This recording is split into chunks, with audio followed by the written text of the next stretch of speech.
Alright, I'm gonna try and record this one using Streamlabs instead of regular OBS. I've been playing Videl a lot for the past few days. I found her really cool. I've always liked her, but I wanted to try her out again because she got buffed this patch, and I wanted to see how she felt again. And she still has issues, but she does feel like a lot better.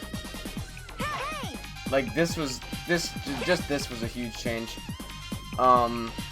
Before I start talking about ways to make her more competitively viable, this is primarily a video talking about why I like her character design in general. Start off with something basic. She's the only character in the game with an alternate character model. So, one with the pigtails, one with the short hair. And it doesn't change anything about her gameplay or anything, it just looks cool. Secondly, all of Videl's normals that don't smash do less than average damage. This is a intentional design choice by the developers because she's supposedly like weaker than other characters. In addition, Videl is the only character where if you die to a vanish, it will never ever slam you into the mountain for destructive. It will never do that. Videl is the only character in the game with an air 2H that does not affect your air momentum, and you can check every character. This is literally the only one that doesn't affect your air momentum in some way, and this allows unique combo opportunities such as her super dash refresh combo.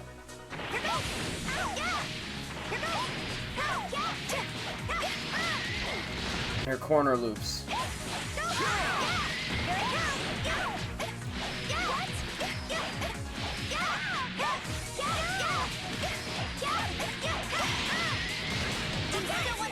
Videl and Adult Gohan are the only characters in the game with a permanent install / level up mechanic. However, Videl's only levels up her Gohan moves, so technically it's still only Gohan. Anytime Videl lands her counter super, her Gohan moves do an extra 18% or something like that. It's a little bit less, but I don't have an exact number. I tried doing it on a calculator. 18 was the closest I could get. And not just her Q-Blast type of moves, she also does more damage on her level 3, her next counter, and her OTG super. So anything that has Gohan involved in it will do more damage. Lastly, she was the first character in the game that introduced the idea of replacing system mechanics with something else, and she is still the only character that does not have a reflect. Roshi is the only new addition that does not have a new system, does not have an existing system mechanic because he has his super jump Kamehameha type of thing. So with these being said, why do I find her so interesting? There's a lot of characters in the game with unique combo routes, like GT Goku has stuff like these. There's a lot of characters that have this sort of tag team mechanic like Android 18. Android 18 has that, or so does Ginyu. And she's not even the only character with a lack of a universal mechanic anymore, so what exactly is it so unique about her? The reason I'm enamored with Videl is because her kit is really explicitly, meticulously designed to flow well with itself, and I will explain that right now. Videl's move kit revolves entirely around conditioning. Everything this character does is a conditioning tool in every given situation. Her solo mix-ups are all conditioning based.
Her Oki is conditioning based.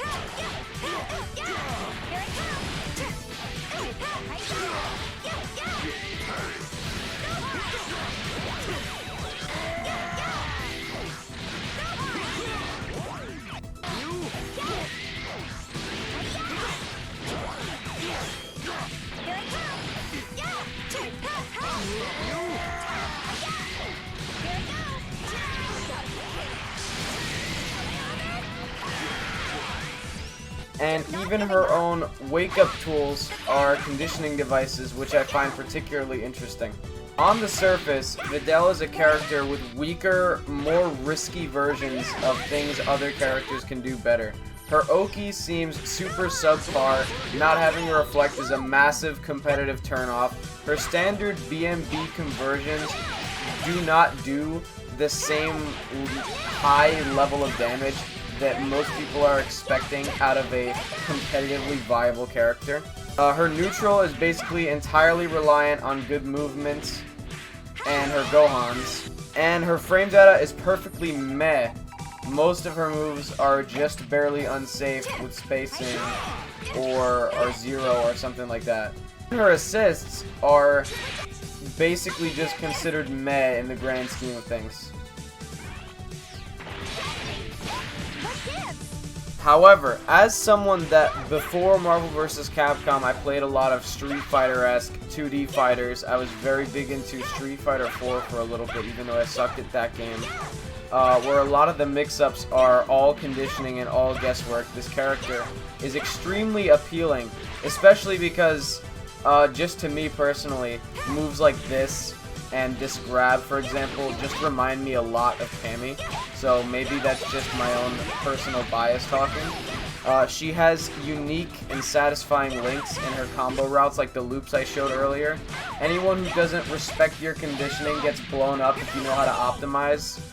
Her wake-ups, I'm going to talk about right now, are one of the most intoxicating mix-ups about this game from my own subjective point of view. Let me talk about those right now. So, the RPS behind this whole mix-up is that Videl has 3 options when she gets up from attack. She can mash, she can counter, or she can DP. If you use the counter, you can't be safe jumped. Anytime someone goes for a safe jump, that counter is going to come flying at them, and you're going to be able to dump meter and basically kill them, like, every time. This is a pretty low damaging supers, and it did a solid 43%. The DP can be safe jumped, but it also can't be grabbed. If someone tries to Dragon Rush your wake up, for example, to OS reflects that are very common, they might just get a face full of Videl's knee and get punished like so.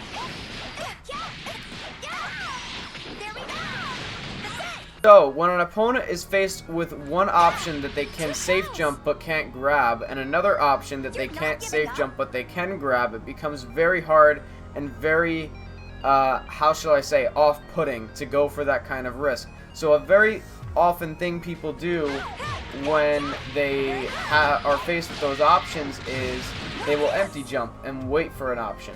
When this happens, Videl can mash, and Videl can take her pressure back. So, for example, if you are sitting there blocking on my wake up, when I get up, I will be hitting buttons, and now you're back in RPS land, where I can condition you to block X and Y mix-ups.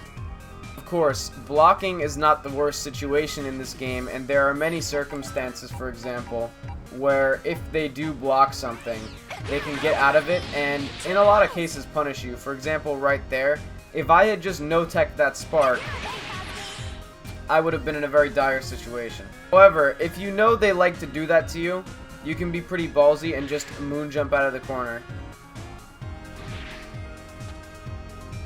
The opponent likes to use assist to cover your wake up. You can dodge and fuck up their timing, which is actually really, really useful. Anyway, those are some reasons I find that particular wake up sort of interesting from a design perspective. Of course, it's definitely not as preferable as just simply having a reflect, but it's just fun for me, personally. For the final part of the video, I'll list some changes I'd make to her in order to buff her. But because this is an analysis video and not a pure just I want to make a broken character like tier buffing video, this is not a buff to make her high tier. This is like quality of life changes to help her kit function better from a design perspective. So in other words, I'm not going to be giving her stuff like just give Videl Reflect, just buff her normal damage so they do the same damage as everyone else, because they go against the clear intended design of the character. Number 1, make Videl's ground Rekka a true Rekka and basically just let it cancel into every special move. Because as it stands, this is good. This is good. But a lot of this other stuff is like very inconsistent, at least solo-wise. Because there's only one EX move possibility. If they see that EX flash, they're probably going to 2H. There's only one thing that goes behind you like that. They're probably going to 2H or even just dash out of it just to reduce the risk. But if she had something like light Rekka into light grab, it would be much less easy to see, and you could condition people using that overhead, for example. Basically, it just increases all the stuff she can condition with on that Rekka. And it would definitely not be game-breaking, because the risk-reward for an overhead for a grab that doesn't hit crouchers, doesn't give a combo, and only does 10%, and it could be 2H'd, is not very high. For example, like a lot of these moves just don't have high enough reward to justify not having it on there. For example, again, back to the EX grab, if this was not the only EX move flash, for example, I could do something like that, that would make the EX flip and the EX grab a lot more useful in that situation. And again, the reward is not very strong.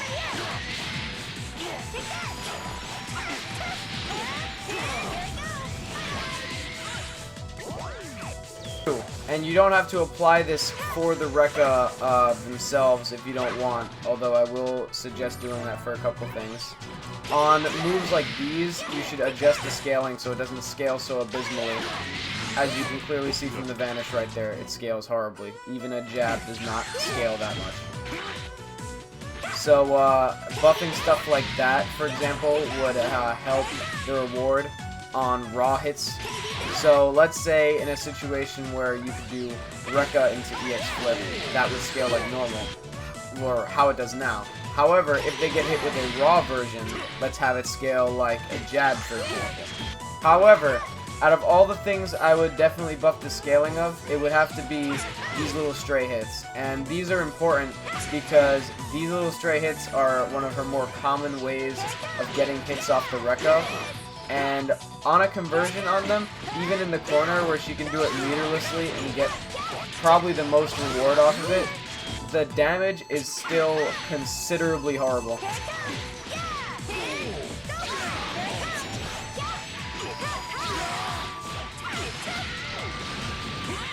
But at the very least, this overhead and this little multi-punch move right here should definitely scale a little bit better, please. Number 3, make Gohan 5S consistently plus. At the moment, you can do 5H into Gohan 5S at a couple of different distances, and the Gohan 5S will be plus. I think actually maybe only applies in this one. Plus 1. And the only thing that reaches is this 2M. If this move was more meaningfully plus, it would buff her stagger game, which, if this character had great pressure, that would, again, be good for the whole conditioning mind game, because if she had a move that, let's say, at this distance was plus 4, a lot of moves would not be able to contest stuff like canceled into Lariat at that distance, and then you get into a whole different mind game. So having something like that would greatly help her pressure. And then once you have a fear of this move, for example, you can start incorporating this move. Basically, it would improve her mind games, and I feel like it would be a welcome change to the character, no matter if it's talking about design-wise or tier-wise competitive ability. Number 4, give the 4mm better stagger use. An example of a character that has a better version of this move is Cell, who can stagger this, make it be a frame trap, and both of the hits are safe. Both of the hits don't have to be safe.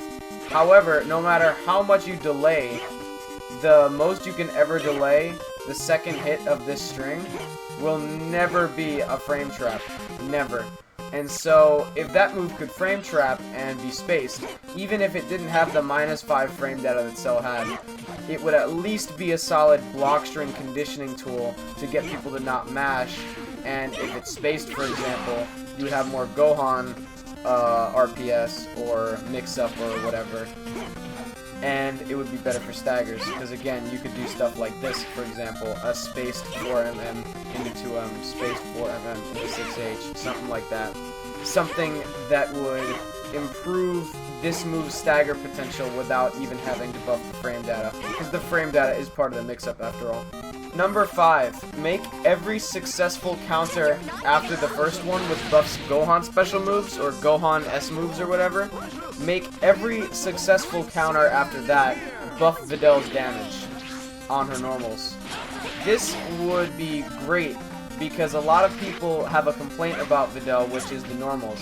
And I know I said I wasn't gonna straight up buff these normals, but if it was worked and incorporated into her game plan, like for the counter, it would make the counter more dangerous, because you would inherently be making Videl a better character for landing the counter. Similar to Adult Gohan, if he gets to level up, he becomes a better character. So this to me feels like I can buff the character without making Videl not feel like Videl. You know what I mean? And number 6, adjust the hitbox of her grabs to hit more upward and have air invincibility. Clearly, they don't want these grabs to be hitting crouchers, because the idea is to condition with overheads to make people think it's an overhead, and so when they see it, they stand up and they get hit by it, and that's the whole mix-up. So as to not ruin the mix-up, what instead I would do is encourage the use of using these grabs to catch jumpers, for example. This is a slower grab, but it does have a better arc upwards than the light grab generally without tiger kneeing it. So, if this grab, for example, or both these grabs, all of them, just make all of them. If all of these grabs had air invincibility, for example, then the jumpers would not be able to escape them. And it would also buff a certain combo route I have in mind, like I've shown off previously in this video. If you get this kind of punish where the air Rekka would not give a sliding knockdown, you could theoretically buff her combo potential with this by letting it connect a grab mid-screen, for example. If the hitbox was increased, she could definitely get that. If Videl had these changes, she still probably wouldn't be seen at top level play. She still would not have a reflect. She still would have subpar neutral and assists and blah blah blah blah blah blah blah. So, like I said, these changes are not for the purpose of making her a high-tier character. They're for the purpose of giving quality of life changes without trying to break or completely redesign her. If I wanted to make her a top tier, I would let her have a reflect, I would make everything scale like a medium, I would fucking make all her normals the same as other characters, but like I said, trying to keep the integrity of her design right here, or what I interpret to be her intended design. So this was my character analysis of Videl. If you want to see more kinds of these videos, let me know, I'll consider it. Depends on the character. I generally only want to do these to characters I play or that I know a lot about, because if I get information wrong, that's not so good, and I don't want to be spreading false information. So again, I will consider it if you let me know. Peace.